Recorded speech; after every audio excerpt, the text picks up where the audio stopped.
The Tin Kitchen is the top barbecue destination in the West Platte area and has also established itself to be in the top 20 barbecue restaurants in Kansas City. Tin Kitchen's menu features pecan wood smoked meats straight from the pit, slow smoked for up to 16 hours. It features pulled pork, brisket, chicken, and award-winning barbecue ribs. Stop by the Tin Kitchen at 509 Main Street in Weston, Missouri for a fantastic barbecue dining experience, or check out their catering menu at www.tin-kitchen.com or call them at 816-640-0100. Norman Landcraft plans landscapes that are beautiful and functional. If you're renovating or starting new, Norman Landcraft will form your property with professional skill. Call Paul Norman at 816-858-2939 to discuss your project for an investment that grows.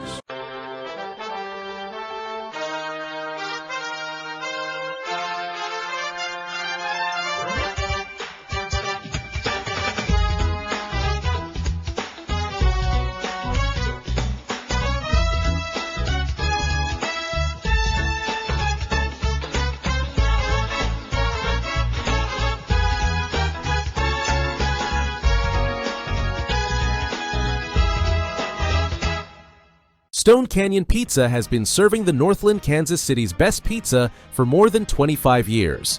With their original location at 15 Main Street in historic downtown Parkville, or their newest location at 504 Northeast 70th Street in Gladstone, there is sure to be a location nearby.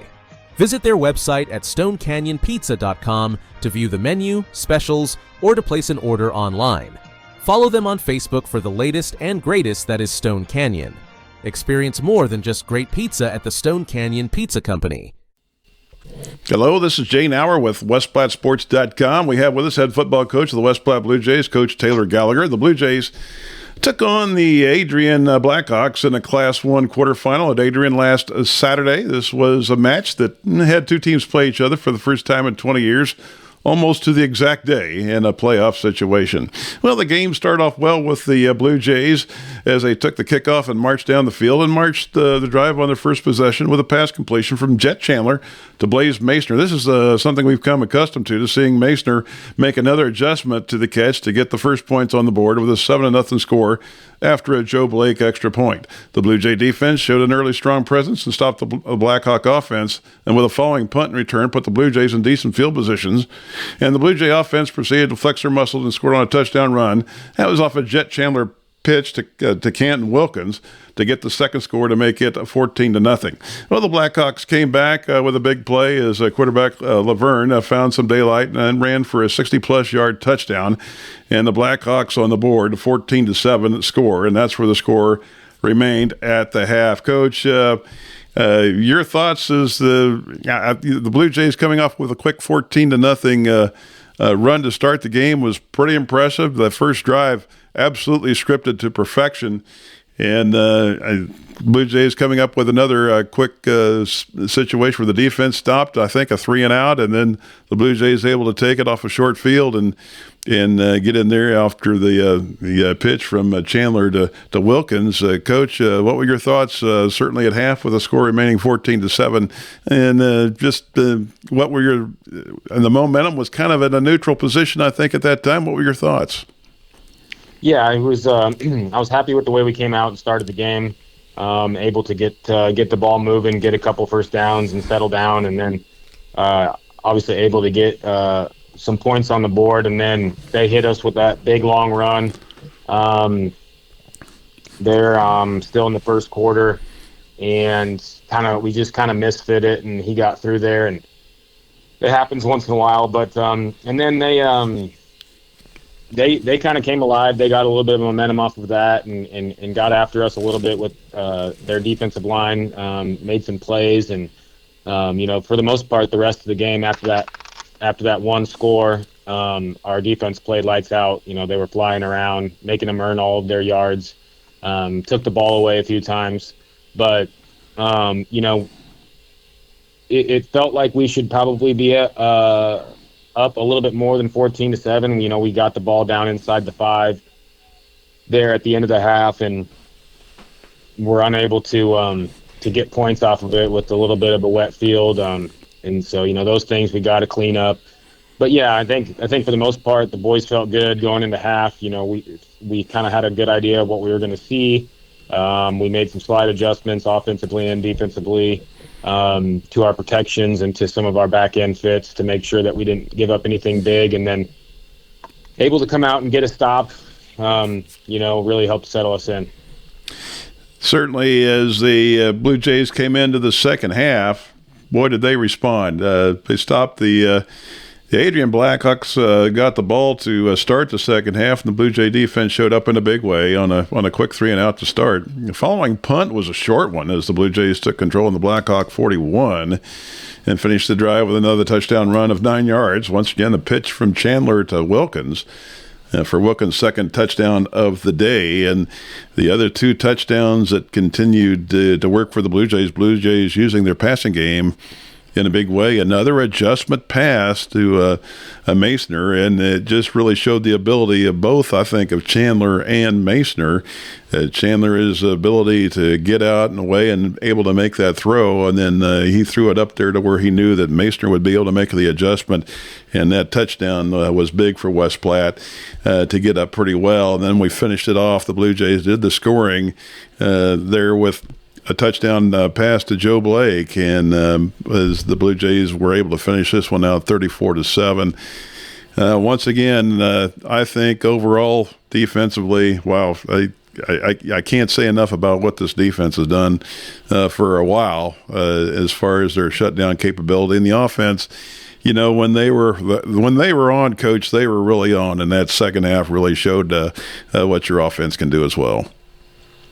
Yeah, I'm just really proud of the boys. They, you know, they did a nice job, both offensively. You know, we took advantage of some opportunities and created some opportunities for ourselves, and we're able to get up a couple scores on them. And, you know, we feel pretty confident in our defense when we have a lead, and teams have to try to do things that they're not really comfortable with, like throw the ball a lot.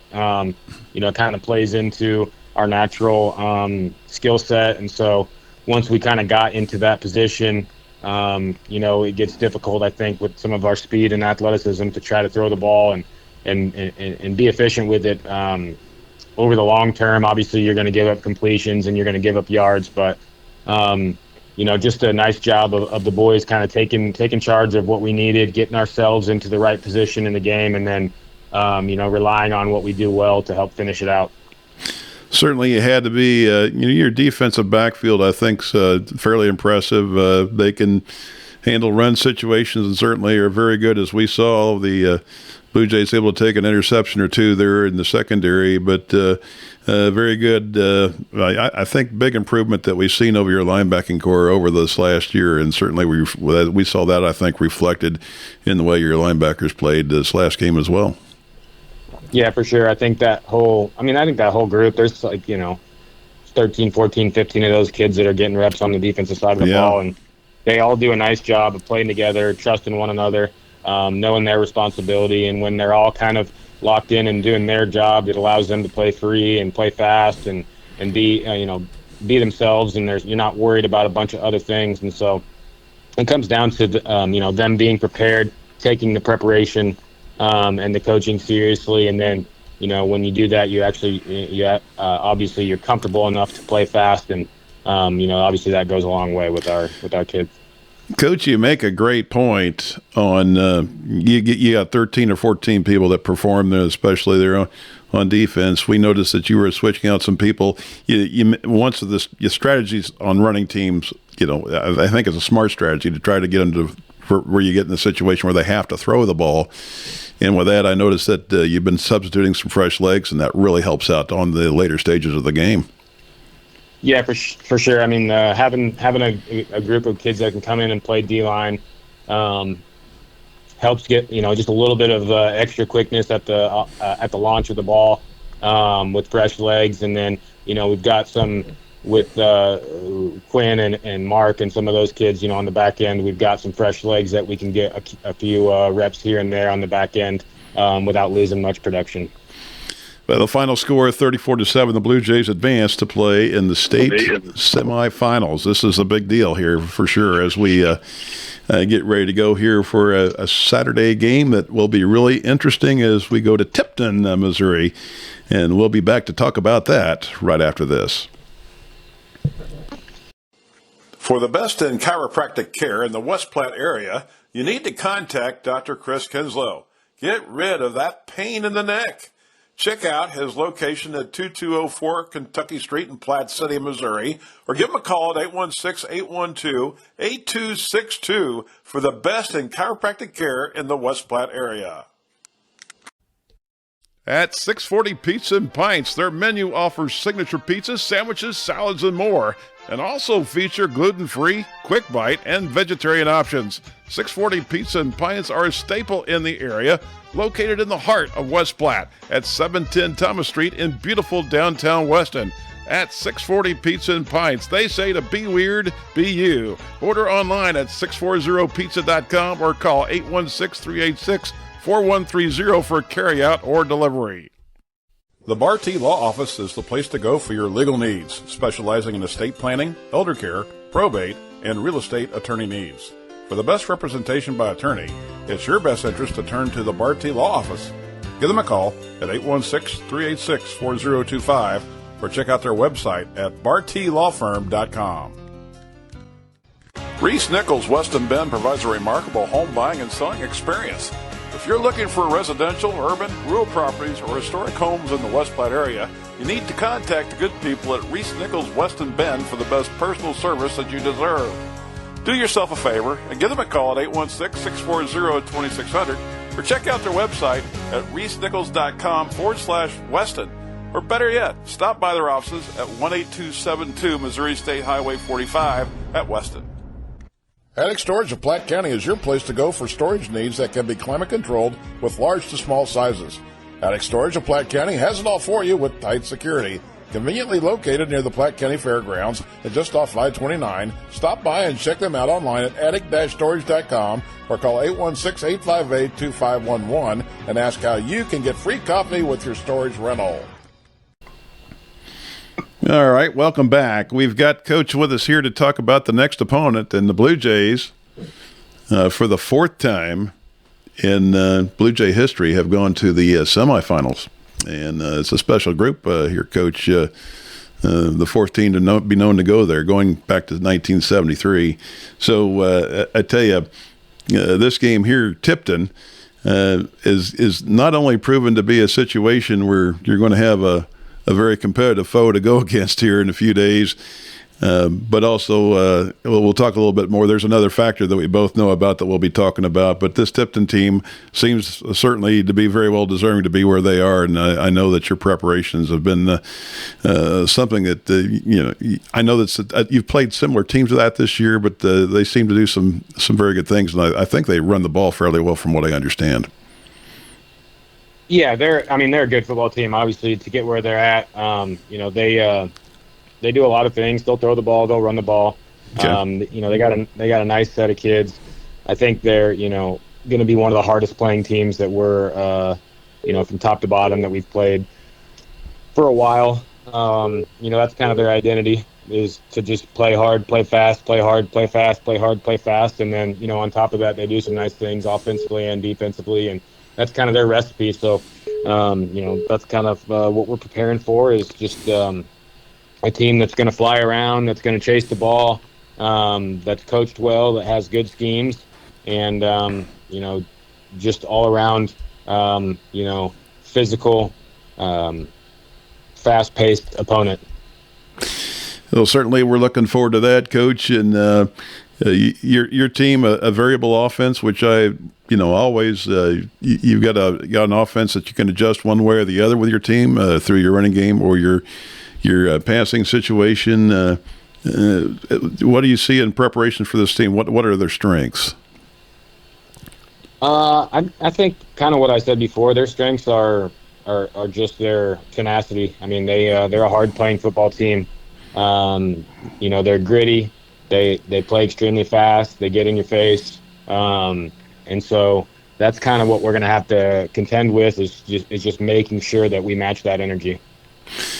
Well, certainly I know the Blue Jays will do that, Coach. We have another factor going into this game. It'll probably be for either team. I think both teams have probably not seen a situation like we're about to see. It's going to be the weather. It's a changing weather season this time of year, and it could be a potential rain situation. I know we've had games where we've been interrupted by a shower or two, or maybe a downpour in one case that happened just right at halftime. But other than that, this could be a situation where it could be the whole game possibly playing through a moisture type situation. Coach, what as far as what's the best way to deal with a situation like that from a coaching point of view? I think our approach is just to not use it as an excuse. It is what it is.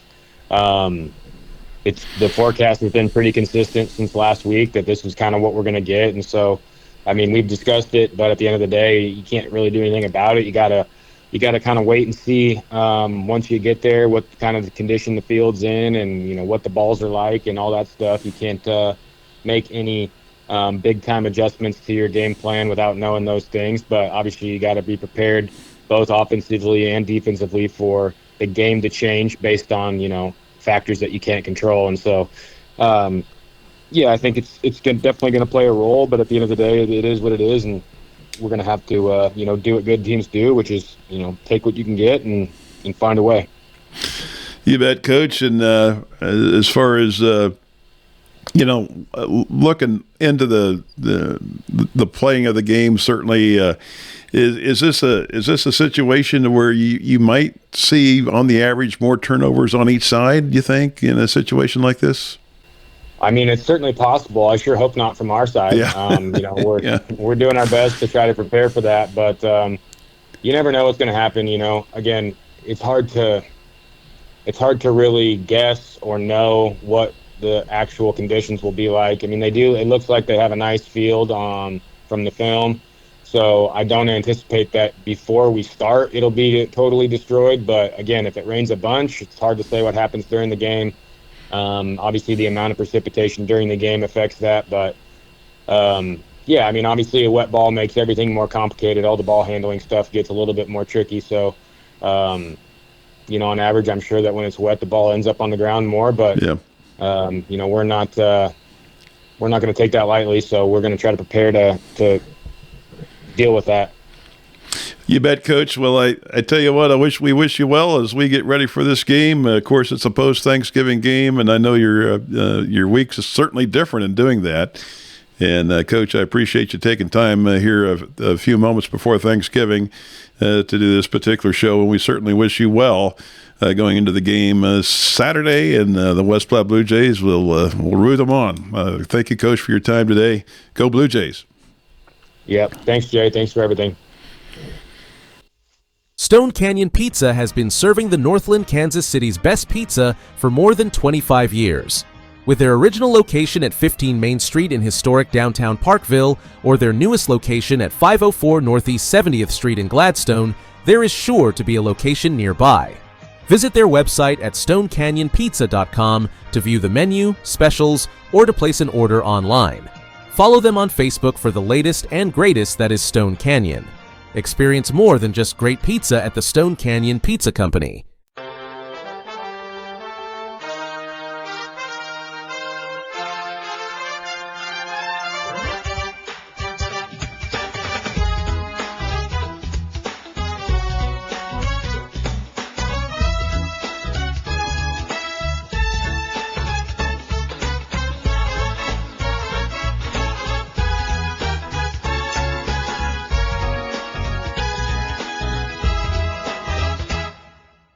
Norman Landcraft plans landscapes that are beautiful and functional. If you're renovating or starting new, Norman Landcraft will form your property with professional skill. Call Paul Norman at 816-858-2939 to discuss your project for an investment that grows. The Tin Kitchen is the top barbecue destination in the West Platte area and has also established itself to be in the top 20 barbecue restaurants in Kansas City. Tin Kitchen's menu features pecan wood smoked meats straight from the pit, slow smoked for up to 16 hours. It features pulled pork, brisket, chicken, and award-winning barbecue ribs. Stop by the Tin Kitchen at 509 Main Street in Weston, Missouri for a fantastic barbecue dining experience, or check out their catering menu at www.tin-kitchen.com or call them at 816-640-0100.